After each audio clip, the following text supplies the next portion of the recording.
Yan ang gagawin ni Chris Chu. Sabi nila, no guts, no glory, di ba? Para sa Pinoy Records, syempre, kailangan mauna tayo. Diba? Mauna tayo. Go, Chris!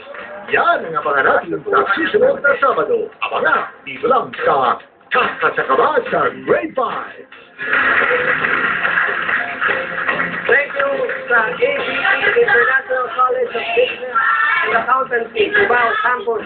ABE!